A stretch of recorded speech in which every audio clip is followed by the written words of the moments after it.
Assalamualaikum dan selamat kita bertemu lagi dalam ruangan Cik Mat Kata.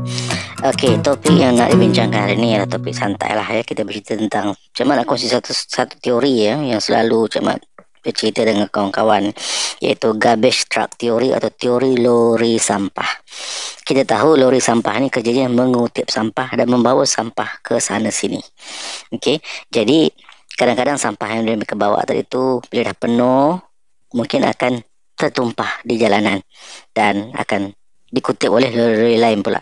Jadi nak menguruskan ni lori sampah ini perlu memastikan sampah diisi dan dibawa dan dibuang pada masa yang tepat dan tidak penuh ataupun diisi dengan tidak melimpah. Ya. Jadi kita tengok apa dikatakan sebagai teori lori sampah yang dalam kehidupan kita. Kita ambil contoh ya. Okey, ramai yang dikatakan dari kita ni yang terkena dengan teori lori sampah atau garbage truck theory ni. Okay, hari-hari mereka ataupun kita boleh kata kita dipenuhi dengan sampah sarap. Dan sampah sarap itulah benda-benda yang negatif. Seperti kekecewaan, kemarahan, putus asa, rasa tidak puas hati, tidak enak, rasa jengkil, rasa negatif ya.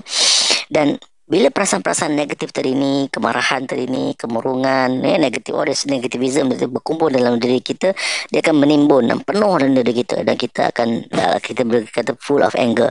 Dan kalau kita tengok dari segi aura kita pun nampak marah aja sebab kita tidak tenang, penuh dah dalam diri kita. Ibarat lori itu dah penuh dan anytime lori dia akan melimpah. Dan contoh kita ambil contoh. Kalau kehidupan seharian kita lah ya, kita di jalanan tadi tu, kita mungkin kena horn dengan orang, kena marah dengan orang, dan orang yang marah tadi tu dia ni ibarat lori sampah penuh dan dia buang sampah tu kepada kita dan kita kutip sama mereka. Ataupun kita pergi pejabat contohnya, ataupun pergi berurusan di mana-mana dan kita dimarahi kerana mungkin kesilapan yang kita buat kerana kita sengaja ataupun mungkin kita tidak sengaja tapi tidak sepatutnya kita dimarah sedemikianlah ya. Dan ini dikatakan tadi tu mereka akan transfer orang negativism tu kepada kita. Okey, dan ini contohnya lori tadi tu bawa sampah dan sampah tu sama juga dengan negativism tadi tu, benda-benda tu dimarah-marah pada kita. Okey, dan apa yang berlaku kepada kita dan kita mendapat aura negatif tadi tu. Ya, kita yang elok-elok hari tu bawa kereta nak pergi kerja kena horn, marah, dan bila kita masuk office kemarahan tadi tu kita transfer kepada lain. Ni dikatakan lori sampah, daripada satu sampah dibawa oleh satu lori jatuh ke lori sampah lain, lori sampah ni bawa jatuh. Dan kita kena ingat kita tidak sepatutnya mengutip sampah orang lain kerana kita dah penuh dengan sampah, kita penuh dengan masalah yang kita uruskan ya. Dan kalau kita biarkan diri kita untuk mengutip sampah tadi tu, kita akan penuh dengan all negativism yang kita tak boleh nak manage ya. Jadi dalam kehidupan seharian kita cuba kita ingat pernah tak ada orang yang menghumban sampah macam saya katakan tadi tu, cuma kata itu kena horn, pergi kerja kena marah ataupun kita bekerja sebagai penjaga tol kerana orang tadi tu mungkin sekarang kita cakap RFID dia tak terbuka, kita pergi nak bantu, kita pula kena marah kerana apa, dia ni ada masalah lain, dia transfer negatif tadi tu kepada kita Dan apa yang akan berlaku tadi tu, macam dikatakan kita kutip sampah tersebut dan kita humban kepada orang lain. Jadi balik kita pergi pejabat macam tu, kita kena horn pergi pejabat, salah staff sikit kita kena marah. Kita marah dia. Sebab kita dah kena marah tadi tu, kita dah bawa negatif tadi tu, kita humban. Dan kita humban sampah tu kepada dia. Dan dia pula macam dia nak manage tadi tu. Kalau dia ambil sampah tadi tu, dia akan humban kepada ke orang lain pula, kepada lori lain pula.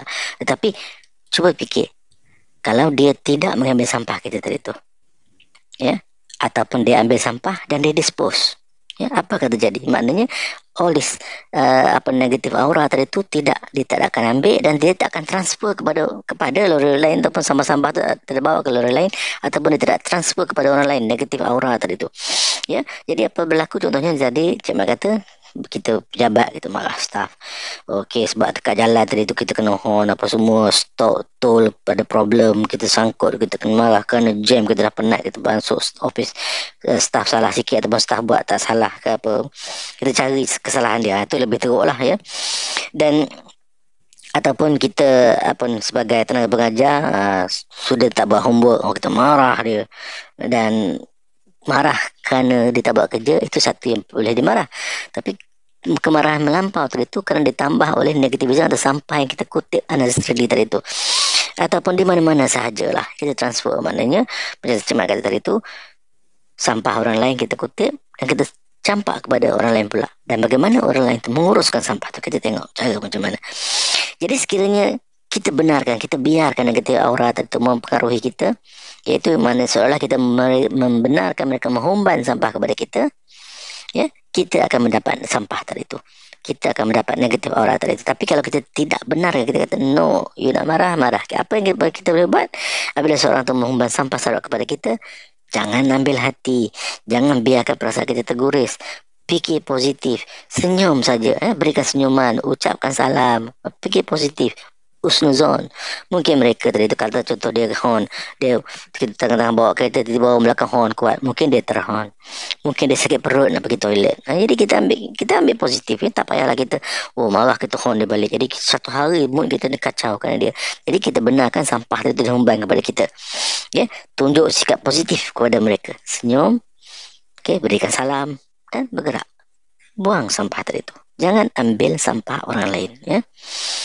Dan poinnya apa macam mana kata itu, kita remain positif, ya, kita usnuzon, keep spreading positivity, ya, insyaallah pikiran kita tenang, dan jangan selagi sekali saya kata jangan ambil sampah orang lain, uruskan sampah tu dengan cara yang betul. Sekian, terima kasih, assalamualaikum, dan kita bertemu lagi nanti.